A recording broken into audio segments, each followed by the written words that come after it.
नमस्कार दोस्तों, आपका समाचार अपना देश के इस क्राइम एपिसोड में स्वागत है। दोस्तों, आज की जो क्राइम की कहानी है वो है झांसी से। यहाँ पर एक लड़की जिसका नाम सोनाली, उसकी शादी जो है संदीप है, जो है बिदोलिया नाम के एक युवक से होती है, जो मेडिकल लाइन में एमआर था, यानी कि मेडिकल रिप्रेजेंटेटिव के तौर पर वो काम करता था। दोनों की शादी होती है 27 फरवरी 2017 को। शादी होने के बाद में जो है उसे दहेज दिया जाता है संदीप बिदोलिया को, करीब 20 लाख के आसपास। वो आराम से अपने जो है शादी हुई, उसके बाद दहेज लिया, लेकिन धीरे धीरे उसकी जो है डिमांड बढ़ती गई और उसने जो है सोनाली के परिवार से एक कार की मांग करने लग गया। अब लगातार धीरे धीरे जो है ये सिलसिला चलता रहा, डिमांड जो है मांग रहा था, सोनाली को परेशान करता था। अब 2017 से 2020 का वक्त आता है, 3 साल बीत गए, तभी जो है एक लड़की हो जाती है। इधर सोनाली जो है उसके ताने सुन सुन के, रोज़ के झगड़े सुन सुन के वो भी कहती है कि अब जो है बच्ची हो गई है तो अब संदीप सुधर जाएगा, क्योंकि वो एक पति के अलावा एक बाप भी बना, तो सोचा उसने कि ये सुधर जाएगा। धीरे धीरे वक्त बीतता गया, लड़की बड़ी होती गई।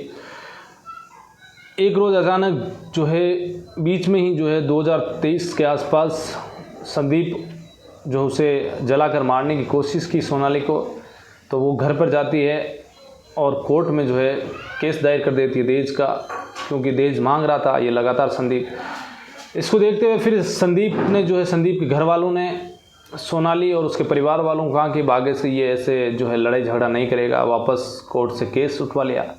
ये सिलसिला चलता रहा। चलते चलते अब वक्त बीतता रहा, इधर जो है सोनाली को जो है वापस वो परेशान करने लगा संदीप। एक दिन अचानक सोनाली के जो है परिवार में ही उसके मामा के लड़के की शादी थी।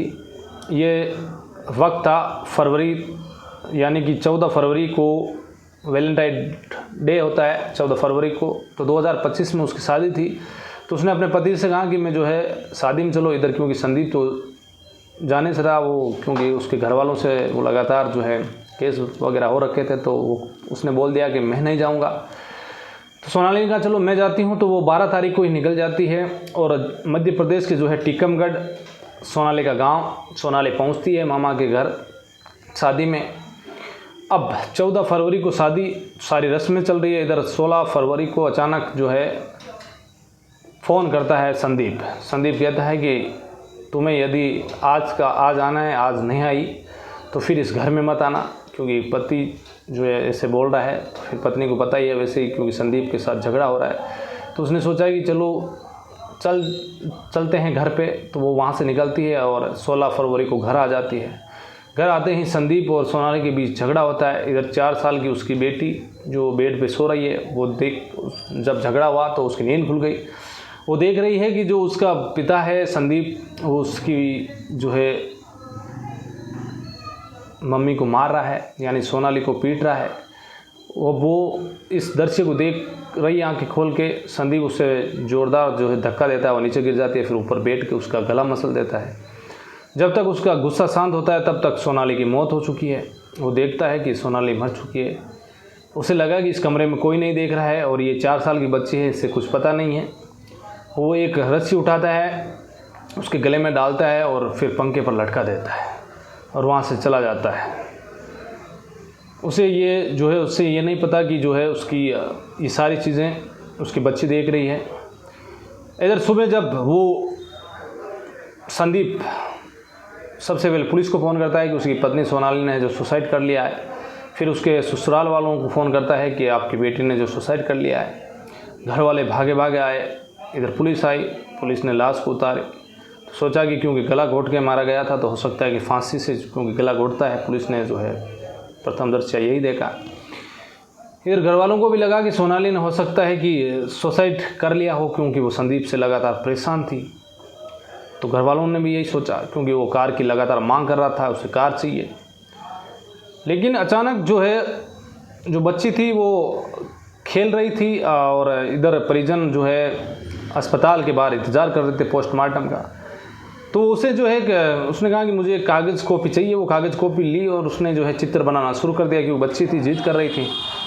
तो वो जैसे चित्र बनाया उसने, उससे पेंटिंग का शौक़ था, लेकिन 4 साल की बच्ची उसने चित्र बनाया कागज़ के ऊपर। आप इस तस्वीर में देखिए जो है इस वीडियो में, ये तस्वीर आपको जो है इस कागज़ पर ये लड़की जो है आपको बनाती हुई दिख रही है। दादाजी को फोन लगा लो। भाई यहाँ पे ले लो यार। मैं नंबर ले तो मम्मा का। ये क्या बना रहे थे इधर पे? क्या बना रहे? ये क्या बना रहे थे? ये क्या था? ये हाथ किसका था? ये पापा का हाथ। क्या कर रहे हैं पापा? मार रहे हैं।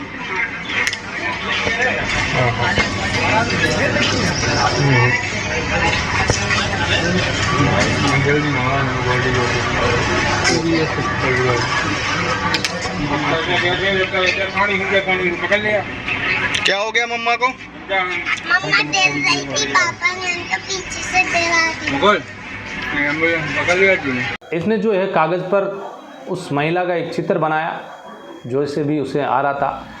उसके 2 हाथ बनाए, लेकिन एक हाथ, तीसरा हाथ बनाया वो जो गले पर था। तब उसके नाना ने पूछा कि बेटा ये क्या है? तो वो कह रहे कि जो है मामा को पापा ने जो है मारा है। ये सुनते ही जो है अब उनके दिमाग में आया कि बच्ची जो है ये क्या कह रही है कि जो है मम्मी को पिता ने मारा है, यानी कि संदीप ने मारा है। चित्र बना के बता रही है और मुंह से जो है बोल भी रही है, क्योंकि 4 साल की बच्ची वो बोल रही थी, समझदार थे। आप इस वीडियो में सुन सकते हो, खुद कह रही है। तो फिर उसके जो है नाना नानी उस लड़की के और सोनाली के पिता हाथों हाथ पुलिस के पास जाते हैं और उन्होंने जो है बोला कि ये जो मेरी नाती है, यानी कि जो सोनाली की बच्ची है, ये कह रही है कि मेरे पिता ने ही जो है, पापा ने ही जो है मम्मी को मारा है। अब पुलिस संदीप को हिरासत में लेती है, उससे पूछताछ करती है। पुलिस पूछताछ में वो आखिरकार टूट जाता है। उसने बोला कि हाँ मैंने ही मारा है, हमारे बीच दोनों भी झगड़ा हो रहा था और मैंने जो है उसके गला पकड़ा और उसकी मौत हो गई। उसके बाद मैंने पंखे पर लटका दिया। इधर जो है अब सोनाली का दाह संस्कार, अंतिम संस्कार करना है, तो घर वाले जो है अंतिम संस्कार के लिए तैयार हुए, माँ बाप। इधर जो उसके परिवार वाला आए संदीप के, लेकिन उन्होंने भी भगा दिया। एक 4 साल की मासूम बच्ची जिसने फिर अंतिम संस्कार अपनी माँ को जो है अंतिम संस्कार किया, और उसने जो है मीडिया के सामने भी ये बात कही कि मीडिया ने पूछा कि आपके जो है पापा कहाँ हैं? उसने कहा कि पापा तो जो है मम्मी को मार दिया, वो तो चले गए। तो ये सारी बातें, लेकिन एक दहेज के कारण ही अपने जो है पत्नी को मौत के घाट उतार दिया। तो आजकल के जिस तरह से जो केस आ रहे हैं लगातार, जो पति हैं ऐसे दहेज के दानव बन रहे हैं, राक्षस बन रहे हैं। जितनी इनके बारे में कहा जाए तो गलत है, क्योंकि मैं तो ये कहता हूँ कि दहेज ऐसे, यदि दहेज के लिए किसी बेटी के जो है पिता को, घर वालों को परेशान किया जाता है तो शादी करनी नहीं चाहिए ऐसे लड़कों के साथ, क्योंकि जब वो कमा रहे रहेंगे तो उनके जो है उनके घर वालों को भी जो चिंता सताएगी, क्योंकि दहेज के दानी इस देश में बैठे भी हैं। कई लोग ऐसे जो है दहेज के जो बेटियाँ चढ़ चुकी है, इसको लेकर जो है पूरा विस्तृत हमारा जो है कानून एक बना हुआ है दहेज को लेकर, लेकिन फिर भी लगातार देश में ऐसे मामले आते हैं। तो आज की कहानी एक देश से संबंधित थी। आज की कहानी में बस इतना ही। फिर आपसे मुलाकात होगी किसी कहानी के साथ, तब तक के लिए जय हिंद।